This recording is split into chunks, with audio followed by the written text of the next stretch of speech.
So this video is a magic ring. This is for starting things of a circular shape, like amigurumi toys. You can start granny squares with this kind of stitch. It is not the most sturdy of stitch, so if you're doing it for a piece of clothing, you want to make sure you weave the ends in really well at the end. So again, you've got the ball and you've got the tail. So the ball is the working yarn and this is the tail. So I'm going to start this off by the same way that I would do my slip knot. So I've got my tail towards me and I wrap the working yarn round and cross it on top. Okay, same. I insert my hook underneath the underneath one and over the over one and pull that through, making that A shape. But instead of taking my hook out at this point, I'm going to twist it towards the ceiling and I'm going to do a chain stitch using this working yarn. The easiest way to do it is to reach your hook over and grab it. Try not to tighten it up too much and pull it through. Like that. Then you take your fingers out and that's your magic ring. So that is the tail here, and the tail has to stay all twisted in here. Okay, don't untwist that. And you've got your working yarn going out the back. Okay, I'll do it one more time.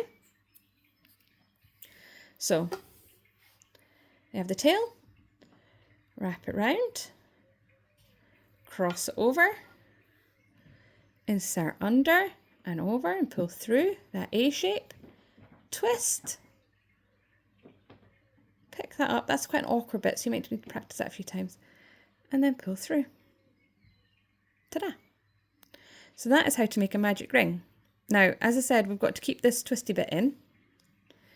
And when we're doing our stitches, we need to make sure that we're going on top of both the circle and the tail, because otherwise it won't work to pull together. So I'm going to just do a few single crochets into here.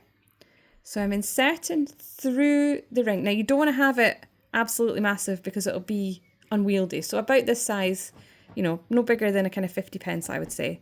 You don't want to have too small either. Somewhere 10 pence, 50 pence, something like that. So this is working as one big stitch for us. So we're going to go into it every time, but we're treating it exactly the same as a stitch. So you're inserting through, you're yarning over, and you're pulling up a loop. Okay, so much the same. And yarning over and pulling through too. Now, if you were doing a spiral, you would probably at this point want to put a stitch marker in there just to get into the habit of finding your first stitch. So that is my first stitch there. It's behind the loop. It's the one behind the loop that's on my hook. Okay, so we insert through both of those. They have to both be there. Yarn over, pull up, yarn over, pull through two. That's 2 stitches. Yarn over, pull through 2, 3, 4, 5, 6, and most things will start with 6 or 8 if it's an amigurumi. If you're doing a granny square, it'll be totally different.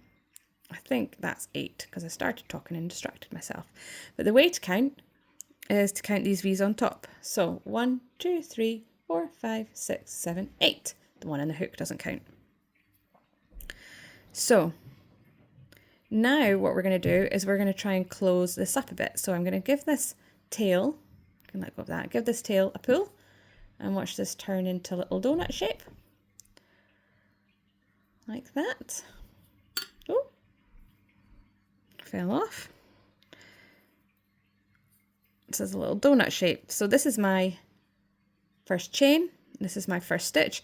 And if once you get to this point you think, oh gosh, I've lost my first stitch and I didn't put my stitch marker in, you can just count back from your hook. So 1, 2, 3, 4, 5, 6, 7, 8.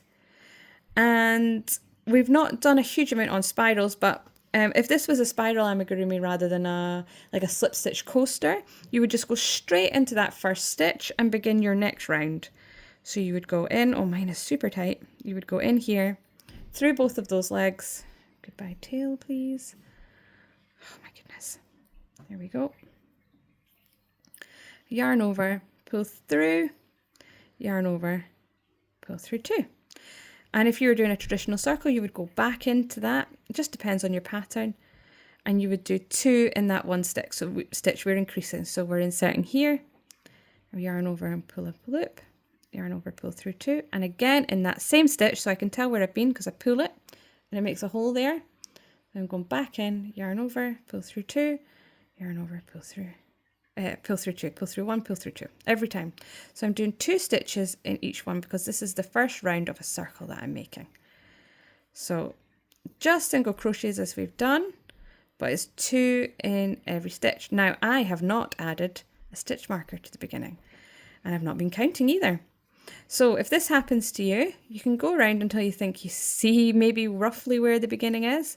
And if you've been adding 2 in each, and we started with 8, we should have 16 stitches. So let's have a wee squiz at where we are. Oh, we're not there yet. 1, 2. So I'm going to say, oh gosh, I've forgotten how many stitches I've got. I reckon I've got 1 more to do. Let's give it a go. Let's chance it. Can always go back. 1, 2. Okay, so counting these V's again. 1, 2, 3, 4, 5, 6, 7, 8, 9, 10, 11, 12, 13, 14, 15, 16, 17. Oh, I've done too many. Okay, so we know that was 1 too many. So I'm going to count again. 1, 2, 3, 4, 5, 6, 7, 8, 9, 10, 11, 12, 13, 14, 15, 16. Okay. And you would just continue on in that vein according to your pattern. So the next stitch, and this time I would use a stitch marker, so I'm going to go in, I'm going to pull up, and I'm going to add my stitch marker to this stitch here. So this one that I've just made. And you would just follow it according to the pattern, whether it was a traditional increase pattern where you increase on every second one in the second row, or whether it was something else, maybe making a tube or something. So that is how to do a magic ring and how to start a circle.